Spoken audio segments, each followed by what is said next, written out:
Hello, welcome back to my channel mastermind बाबा। आज मैं आपको पढ़ाने आ रहा हूँ यूएनओ पॉलिटिकल साइंस क्लास 12। इसका एक पार्ट हम पहले ही अपलोड कर चुके हैं कि कैसे यूएनओ बना और यूएनओ के अंग कौन कौन से हैं। उस पार्ट को हम पहले ही डिटेल में समझ चुके हैं। अगर आपने वो वीडियो नहीं देखी तो पहले आके वो वीडियो देखिए, फिर आपको यहाँ से कंटिन्यूसली अच्छे समझ आ पाएगा कि आखिरकार यूएनओ है क्या, उसकी ज़रूरत क्या है और उसके कौन कौन से अंग हैं और किस किस अंग का क्या कार्य है। तो आप अच्छे से उस चीज़ को समझ पाएंगे। तो सबसे पहले हम सब फुल फॉर्म्स को जानते हैं। यहाँ पे कुछ फुल फॉर्म्स लिखी हुई हैं जो एक नंबर में पेपर में आने के चांसेस होते हैं।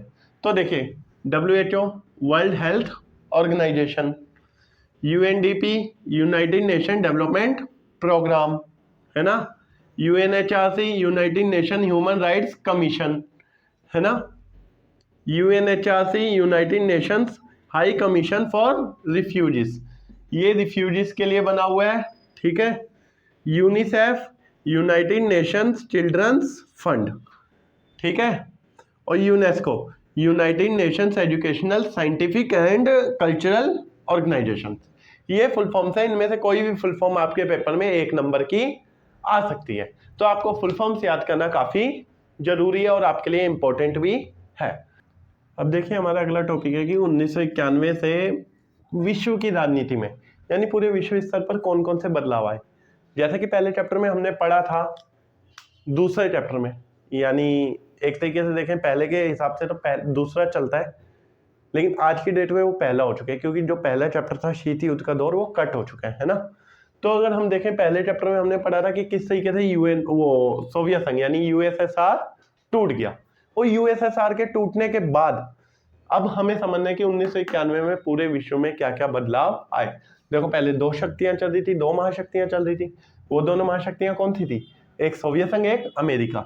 अब जब से सोवियत संघ टूट गया तो उसके बाद क्या क्या बदलाव आए। तो देखो, पहला तो यूएसएसआर बिखर गया, दूसरा अमेरिका एक विशाल शक्ति बन गया, तीसरा चीन तेजी से आगे बढ़ने लगा, चौथा भारत भी तेजी से विश्व शक्ति की ओर आगे बढ़ रहा है ना।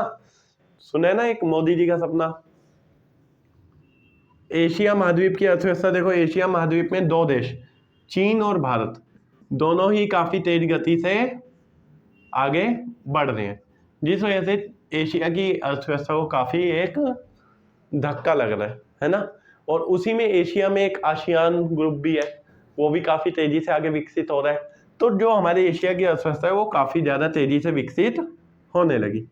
यूएनओ में नए नए देश ऐड हो गए और विश्व के सामने कई बड़ी चुनौतियां आने लगी इस टाइम से, जैसे कि जनसंहार, गृह युद्ध, पर्यावरण की हानि, यानी अलग अलग समस्याएं, जैसे कई महामारियां हो गई। जैसे अब 2019 में आपने देखा कि कैसे कोविड-19 आया है ना, उस महामारी से लड़कर आगे निकले।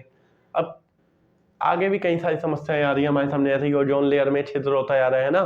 तो ये सारी समस्याएं अब हमारे सामने खड़ी हैं जिसे हमें मिलजुल कर निपटाना है, ठीक है। तो अब देखिए कैसे प्रक्रिया और ढांचे में सुधार की बात कैसे आई। देखो, तुमने पढ़ा होगा सुरक्षा परिषद के बारे में, मैंने समझाया था पिछली वीडियो में, इसलिए बोल रहा हूँ अगर पिछली वीडियो नहीं देखी तो पहले देख लो जाकर। अगर आपने सुरक्षा परिषद के बारे में समझ लिया है तो सुरक्षा परिषद के जो ढांचा है, जो उसकी प्रक्रिया है, उसमें काफी दिक्कत है। क्यों? क्योंकि फैब्रिक मैंने बताया था कि 5 ही देश ऐसे हैं जिन्हें की वीटो प्राप्त है, वो पूरे यूएनओ के फैसले को कहीं ना कहीं इफेक्ट करते हैं, है ना। वो 5 देश कौन से थे? France, America, Britain, Russia and China. ये 5 देश कहीं ना कहीं इफेक्ट कर रहे थे किसे? पूरे यूएनओ के फैसले को। तो वही चीज एक, अब कुछ शिकायतें 1992 में क्या हुआ भाई, यूएनओ राष्ट्र संघ की महासभा में एक प्रस्ताव स्वीकृत हुआ। प्रस्ताव में 3 शिकायतों की बात की गई। कितनी शिकायतें? 3। वो 3 शिकायतें क्या थी, हम एक एक करके समझते हैं। देखो, पहली शिकायत तो ये थी कि सुरक्षा परिषद अब राजनीतिक वास्तविकताओं की नुमाइंदगी नहीं करता, यानी जो राजनीति की रियलिटी है ना, जो राजनीति की वास्तविकताएं हैं, उन्हें अब कहीं ना कहीं यूएनओ नजरअंदाज करता है। और उस पर किसका? पश्चिमी देशों के हितों के फैसले साफ साफ दिखाई देते हैं, यानी पश्चिमी देशों के हितों की छाप दिखाई देती है और चंद ही देशों का उस पर दबदबा है और उसमें बराबर का प्रतिनिधित्व किसी को नहीं मिल रहा। बराबर का प्रतिनिधित्व ना मिलने का मतलब क्या बेटा? देखो, ये मैंने बता ही दिया अभी जस्ट कि काफी ज्यादा इन 5 देशों को वैल्यू है, ये किसी भी फैसले को पूरे तरीके से बदल सकते हैं। कोई फैसला पसंद आया तो अच्छी बात, ना आया तो वीटो, खत्म, फैसला ही खल्लास हो गया, ठीक है, क्लियर। अब जो हमारा अगला टॉपिक है वो देखते हैं हम। तो देखिए अब हम अगला टॉपिक समझते हैं कि सुरक्षा परिषद के स्थायी और अस्थायी सदस्य बनने के लिए कौन कौन से मानदंड जरूरी है। देखो भारत शुरू से ही मांग करता आया है कि उसे यूएनओ की स्थायी सदस्यता मिलनी चाहिए सुरक्षा परिषद की। अब भारत किन मानदंडों के आधार पर मांग कर सकता है? क्या जो मानदंड उन्होंने रखे हैं भारत उन्हें फॉलो करता है? अगर फॉलो करता है तो उसे यूएनओ की स्थायी सदस्यता क्यों नहीं मिलती? ये सब चीजें हमें समझनी है। देखो पहला मानदंड है भारत बड़ी आर्थिक शक्ति होना चाहिए। क्या भारत बड़ी आर्थिक शक्ति है? यस, भारत विश्व स्तर पर उभरती हुई एक शक्ति है इस टाइम पे, है ना।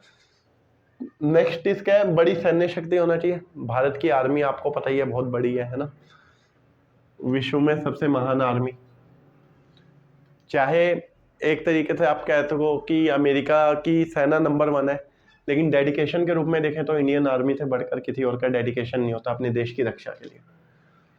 नेक्स्ट पॉइंट बेटा, तो ये वाला मानदंड भी पूरा हो रहा है। नेक्स्ट पॉइंट, यूएनओ के बजट में योगदान। भारत ने यूएनओ के बजट में अच्छा खासा योगदान देता है। कभी भारत अपना योगदान मिस नहीं करता, और कोई भी यूएनओ मीटिंग करता है भारत उसमें हिस्सेदारी जरूर करता है। और कोई भी मानव अधिकारों की रक्षा के लिए काम होता है तो भारत उसमें भी हिस्सेदारी करता है। यानी यूएनओ की हर एक अहम बैठक में, हर एक अहम कार्य में और उसके बजट में भारत अच्छा खासा योगदान देता है। अब जो हमारा नेक्स्ट पॉइंट है वो है आबादी के लिहाज से बड़ा राष्ट्र हो। तो इसमें तो भारत के क्या ही कहने, आबादी के लिहाज से चीन को भी पीछे कर दिया अब तो, है ना। तो ये भी मानदंड पूरा हो गया। नेक्स्ट पॉइंट, देश में विविधता की झलक दिखती हो। भारत जैसी विविधताओं वाला कोई देश शायद ही कहीं होगा। भारत एक ऐसा देश है जहाँ पे हर एक जाति, हर एक धर्म, हर एक भाषाओं के लोग देखने को मिल जाएंगे। तो भारत हर एक मानदंड को पूरा कर रहा है, तो भी उसे यूएनओ की स्थायी सदस्यता क्यों नहीं मिलती? ये क्वेश्चन मार्क है। एक भारतीय होने के नाते आप जरूर सपोर्ट करोगे कि भारत को यूएनओ की स्थायी सदस्यता मिले।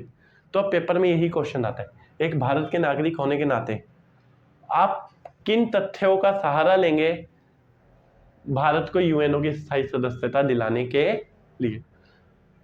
तो आपको हर एक मानदंड लिखना है और बताने की भारत किस तरीके से उस मानदंड को पूरा करता है। क्लियर? अब नेक्स्ट है हमारा भारत और यूएनओ को किस तरीके से देखें हम। तो भारत और यूएनओ देखो भाई, 1965 में यूएनओ ने क्या किया था, पहले स्थायी सदस्य मतलब स्थायी और अस्थायी सदस्य सुरक्षा परिषद के मिला के 11 थे। कितने थे? 11।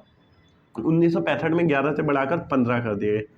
लेकिन उसके बाद कभी इन सदस्यों में यानी सुरक्षा परिषद के सदस्यों में कभी भी कोई बदलाव नहीं आया, यानी उसके बाद एक भी सदस्य नहीं बढ़ाया गया, जिससे भारत गुस्सा है। भारत इस चीज का विरोध करता है। भारत का मानना है भाई जो जो सदस्य बनने लायक है सुरक्षा परिषद का उसे सदस्य बनाया जाना चाहिए। अब क्यों बनाया जाना चाहिए, इसका भी रीजन है बच्चों। देखो यूएनओ में आज के टाइम पे 5 देशों की बहुत ज्यादा वैल्यू है, यानी केवल और केवल 5 देशों को उसके फैसलों पर छाप दिखाई देती है। तो ऐसी सिचुएशन में क्या ये लोकतंत्र को बढ़ावा दे रहा है? क्या ये कहीं ना कहीं लोकतंत्र का हनन नहीं है? सभी देशों को प्रतिनिधित्व मिलना चाहिए, चलो सभी देशों को प्रतिनिधित्व नहीं मिल रहा, कम से कम सभी कॉन्टिनेंट को तो प्रतिनिधित्व मिले सही से। ये चीज भारत का कहना है। यानी भारत वीटो के खिलाफ है। किसके? वीटो के। भारत का मानना है कि भाई ये वीटो पावर है जो गलत है। क्यों? क्योंकि कई बार चाइना ने भारत के अगेंस्ट वीटो का इस्तेमाल किया। अब कैसे? देखो एक अंतरराष्ट्रीय आतंकवादी घोषित होने पे यूएनओ में मसूद अजहर को जब आतंकवादी घोषित किया गया, अंतरराष्ट्रीय आतंकवादी घोषित किया, तो चाइना ने क्या कर दिया? वीटो कर दिया। कई बार जब भारत को स्थायी सदस्यता देने की बात की, सारे देश राजी हो गए, चाइना ने वीटो कर दिया। तो इसलिए भारत इसके अगेंस्ट है कि भाई सबके फैसले ढंग से नहीं हो पाते। अच्छा अब क्वेश्चन आता है क्या वीटो को हटा देना चाहिए यूएनओ में से? क्या वीटो को हटा देना चाहिए? तो काफी सारे विद्यार्थियों का आंसर होगा हाँ, काफी सारे का होगा ना। लेकिन उस हाँ या ना के पीछे तर्क क्या है? देखो अगर एक हम लोकतांत्रिक वे को देखें, दोनों आंसर हो सकते हैं, दोनों में कुछ गलत नहीं है। अगर हम एक लोकतांत्रिक तरीके से देखें तो हाँ, वीटो को हटा देना चाहिए। लेकिन यदि हम वीटो को हटा देते हैं, अगर मैं बोलूं नहीं हटाना चाहिए, तो उसका भी रीजन है। अगर वीटो को हम हटा देते हैं तो ये जो 5 देश हैं, कौन से? France, America, Britain, Russia and China, ये यूएनओ में इंटरेस्ट लेना छोड़ देंगे। क्यों? क्योंकि उनकी सुनी नहीं जाएगी। तो वो क्यों उसमें इंटरेस्ट लें, है ना।